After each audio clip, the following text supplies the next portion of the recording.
What did it entail for you to help the team get the win today? Obviously it wasn't, the best situation of what I was walking into in terms of how I went in. Prayers up for Stone and his family. Stone's a great kid. I treat him like he's my brother. So, I feel really bad that that's how it kind of happened. But, we really harp on that next man in mentality. Everybody's one snap away from playing. And, obviously Stone beat me out early in the year. So, it was a grind, going in every week without, knowing I'm not going to be the guy. But, I don't think I really ever dipped in my preparation. And I think that tonight kind of was fruition of that. So. And then to start off the game, in the first session with you guys, you win the ball in for a rushing touchdown, which you've been excelling at all season. So how did it feel to get that touchdown and sort of feel good? It felt good. Obviously it's always good to get into a groove early in the game, but, none of that happens without the guys up front blocking the, front five, and then the guys in the back end blocking the secondary. That play goes nowhere without guys, selling out every play to open up those holes. So, without them, that doesn't happen. So. And did that help you feel a bit better when you had to come in and run the show? Yeah, obviously it's a lot easier going in when you've played a couple snaps early in the game rather than just coming off the bench cold. But just always being ready to go. That's kind of my mindset, regardless of if it's in practice or in a game. So. And after that, Lamar kind of got in a roll there going in at halftime. Did you say anything to the guys or anything like that coming out? We knew it was going to be tough. Obviously winning any game at the college level is tough. And it's even tougher when you have to play a team twice in one season, with that's in the regular season or in the postseason.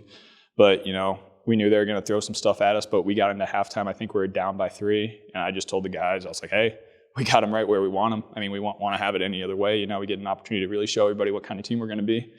So. And I noticed he came out there in the second half. Did you talk to him? Yeah, I can't even imagine what headspace Stone was in, but to be mentally strong enough and emotionally strong enough to be able to come back out and be supportive of the team. He wished me luck, and, he gave me all of his love. I loved up on him when he came back and when he was getting carted off. So, Stone's a world-class teammate and a world-class friend, so. It's got to be good now. You've got to have a line next week. So you've got some time to kind of regroup. Yeah, obviously we've been going basically nonstop ever since we got here in camp. So getting the opportunity to kind of just recharge a little bit mentally and physically, get some guys back who have been a little bit dinged up, and then have an extra week going into SFA is definitely going to be an advantage. Just, getting an opportunity to kind of see what they're going to do and having a couple extra days to prepare for it. And what about you?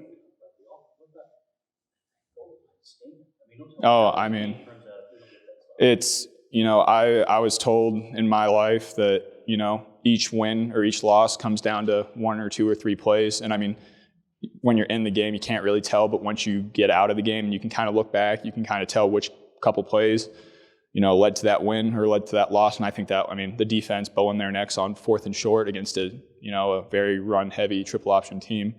Credit to the defense. They played their butts off in the second half and in the first half too. And then, credit to our fans. They were really into it at that point. So, I'm sure that definitely felt good for them to have that noise behind them. And whenever you're trying to make a 4th and 1 on offense and you have the crowd loud, it kind of makes it that much tougher. So. So how does it feel to get a win? Like I said earlier, getting a win anytime is hard. But, having the opportunity to win your homecoming at home, especially last year after we didn't have that many home games, it's always awesome. So, it's always good with, walking out, especially going into a bye week with a win rather than a loss. So. Yeah, and then obviously bye week, where do you think the team needs to go? Where do you think the team needs to improve? And where do you want the team to go as we head into the future? I think that's a little bit better of a question for the coaches. Personally, just kind of cleaning up on the turnovers. Obviously I had that fumble in the red zone, that, like I said earlier, with like 2 or 3 plays, that could be a winner, that could determine a winner or loss. That could have, been the game. So obviously cleaning that up.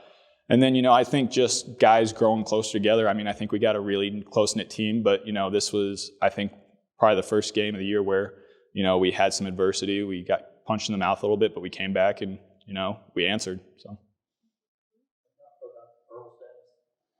Yeah, he's got an injury, undisclosed at this point in time. I don't want to talk about the extent of it or anything like that, but yeah, he's back, and I've talked to him. He's in good spirits. So we'll see. We'll have to get him evaluated on Monday a little bit more by our team physicians. And I'm sure you're not surprised at all how Mansell. No, not at all. I mean, here's the guy who he did this last year. Yep. And he's been neck and neck with. Yeah, I go back to just, the discipline and structure he was raised with in a military family, and he's never dropped his head. He's always prepared each week like he's the starter, and obviously I think the fact that he's been mature enough to do that won us the football game tonight, and the fact that he's played a little bit in those other games, I think has helped, give him his confidence. So I was just really proud of him and the way he performed tonight.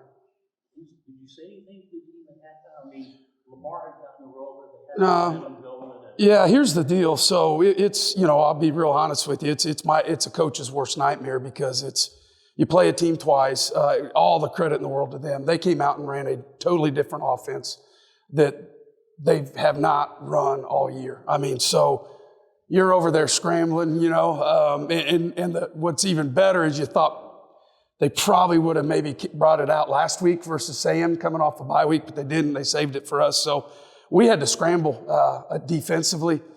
We had to redo all our calls, our checks. A lot of the coverage is checked is based on the formation. And obviously it's a lot different when you're playing an option team compared to when you're playing a wide zone boot team like they were tonight. So all the credit to them. It's a great coaching move on their part. Their defense has been really well all year, and I thought their defense played well again today. So the only thing I said to our guys at halftime, I was just disappointed in our execution and our overall energy and our toughness because I feel like we're going into this game. The last 6 quarters we hadn't played well, and we followed that up. So that was the only thing disappointing. No, it was calm. We were confident in the guys that they were going to get our adjustments done and come out and play better. Huge. Yeah, it's huge, especially when you're playing a run-heavy team. That was a big point in the game. So, yeah, I thought it was the best play our defense had all night to stop. I thought it was huge.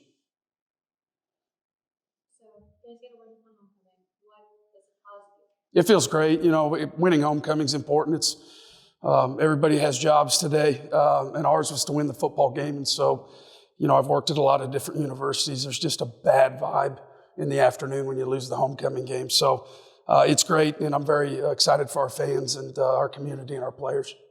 You've talked a lot this season about momentum and how important it is for football. And then at that point, going back to that full-length stand, you could see how excited the guys were getting. You could see how excited the guys were on the sideline. So can you talk to me a little bit about how that moment really changed the game? Yeah, I just thought it gave our defense a lot of confidence. They were on their heels. And then they came out and Lamar was driving down the field. So I thought it gave them a lot of confidence to go out and finish the game and to be able to do that. Honestly, we haven't had a lot of third and short, fourth and short stops this year. The conversion on us has been pretty high. And then bye week this week, and then SFA really good opponent in the upcoming week. So how do you really want to see your team prepare and get ready for that? Yeah, I'll be honest. We desperately needed a bye. It's a super late bye. I think it's the latest in our conference. And so the number one thing we need to do is we've got to rest physically and mentally this week. As you guys know, school's not easy here, and we're right in the middle of midterms, and we've got these freshmen that walk around that are just stressed out of their world right now. So we've got to get really focused on our health, physical health, mental health this week, and our academics. I think if we do that, it will really help us play well against SFA in 2 weeks. So that's the most important thing. And then after that, obviously, is you start the prep, the play prep for SFA to gain an advantage. But, man, the big thing is we're going to be really light this week. I'm giving the guys a lot of time off for academics and then chance to go home later in the week. And I've always found if you can do that in a bye, guys come back really refreshed. And it's what we got to do. We've got 4 games left, and we'll be the underdog in all 4 of those games. So we've got a lot of football left to play. Coach, 5 plays for you guys tonight, 25 yards or more. How big is the big play ability Yeah, I thought it was big tonight because I thought some of the penalties hurt us and our lack to complete some passes down the field were hurting us consistently. So I thought those were big, and I haven't had a chance to look at the stats yet, but I thought we were a little bit unconventional in the second half on some third and longs and stuff. But when your guys can go out and do that and execute, very proud of them because we were scrambling a little bit. We talked all season about how the offensive line goes. It's how this team's going to go. You guys rushed for 213 yards again tonight. That's 4 times in 5 games you guys eclipsed 200 yards. How big was your O-line for you, and how nice was it to see those run lanes open? Yeah, it's huge. Peyton is a lot better when we're running the football and moving the pocket for him, and when you're allowing him to run the football too, it really helps. And so again, just proud of the O-line. The whole year, I thought they've continued to get better each and every week, and hopefully we can continue to do that last 4 games. Yeah. Yeah. Going into halftime, down 3, you got a new quarterback. What do you just kind of want to say to the players against? Yeah, the first thing we did is we just, there's a pretty big difference between Peyton's style of play and Stone. So the first thing we do is we just got together, went through our plays and said, this, and obviously we go into the game, having an understanding if something does happen to the starters. So we pulled those quickly. We talked as coaches what we were going to do and then went in and presented it to our players. But, the big thing, I just challenged them to play with a lot more energy and intensity, and to win the turnover battle the second half I thought was going to be huge. Mm-hmm. Yeah. Right as Stone goes down, the first guy over there is Peyton. We talked about their relationship. Yeah. To see those two kind of pick each other. Yeah, it is. I mean, again, I think it's hard for the casual fan to understand, but when a older guy gets beat out by a younger guy, it's usually very difficult, and it can be problematic at times in the locker room, and it's not once been that this year. He's been his biggest fan and really tried to help him in his preparation. So didn't surprise me at all. What are you going to do for your body? Yeah, I'll get a little downtime with my daughters. I haven't had a lot of time to spend with them. So they had a birthday a couple weeks ago, so we get a chance to spend some time with them, and got some family coming into town. So probably that and smoke some ribs. Not a lot. Next Saturday for sure, not a lot.